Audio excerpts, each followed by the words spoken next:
Hello everyone. ইতিমধ্যে আমাৰ TET কাম ৰিক্ৰুটমেণ্ট টেষ্টৰ গ্ৰেজুৱেট টিচাৰ ছেকশ্যনটোৰ যি ৰিজাল্ট অহা কথা আছিল সেই ৰিজাল্ট আহি গৈছে আৰু আপোনালোকে মাধ্যমিক assam.gov.in এই যিটো ৱেবছাইট আছে ৱেবছাইটত 11টা বজাৰ পৰা ৰিজাল্ট এক্সেছেবল হৈছে গতিকে আপোনালোকে মাধ্যমিক আসামৰ ৱেবছাইটটো গৈ পেলাই তাত যিটো অনলাইনৰ লিংক আছে JTP যিটো অনলাইনৰ লিংকটো তাত ক্লিক কৰিলে আপোনালোকে এনেকৈ পাব আৰু ইয়াতে লগইন কৰি পেলাই নিজৰ যি ৰিজাল্ট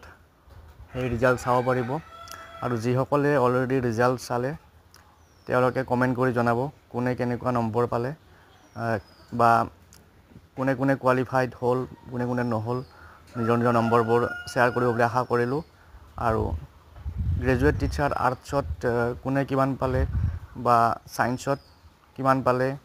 বা মেথমেটিক্সৰ কেটেগৰীত কোনে কিমান পালে হিন্দী সংস্কৃতৰ কোনে কিমান পালে গোটেইবোৰ শ্বেয়াৰ কৰিবলৈ আশা কৰিলোঁ আৰু এতিয়ালৈকে অফিচিয়েল কাট অফটো অহা নাই হয়তো অফিচিয়েল কাট অফটো আৰু 2 ঘণ্টামান পিছত আহি যাব আহিলে আপোনালোকৰ লগত শ্বেয়াৰ কৰিম আৰু আশা কৰা মতে কাট অফ অলপ কম যাব বুলি ভবা হৈছিল যদিও কাট অফ অলপ বেছি যোৱা যেন লাগিছে কাৰণ কিয় জানেই আপোনালোকে কম্পিটিশ্যন বহুত তথাপিও কাট অফটো অলপ আশা কৰাতকৈ বেছি যোৱা যেন লাগিছে মোৰ বাকী গোটেই কমপ্লিট ডিটেইলছ এতিয়ালৈকে পোৱা নাই যেতিয়া গম পাম তেতিয়া আমি ভালকৈ আলোচনা কৰিব পাৰিম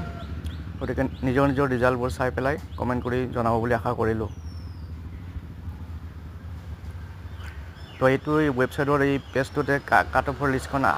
PGD ৰিজাল্টৰ টাইমত দিছিল এইবাৰো চাগে দিব গতিকে যেতিয়া কাট অফৰ ৰিজাল্ট কাট অফটো আহিব কাট অফৰ লিষ্টখন আহিব আপোনালোকৰ লগত শ্বেয়াৰ কৰিম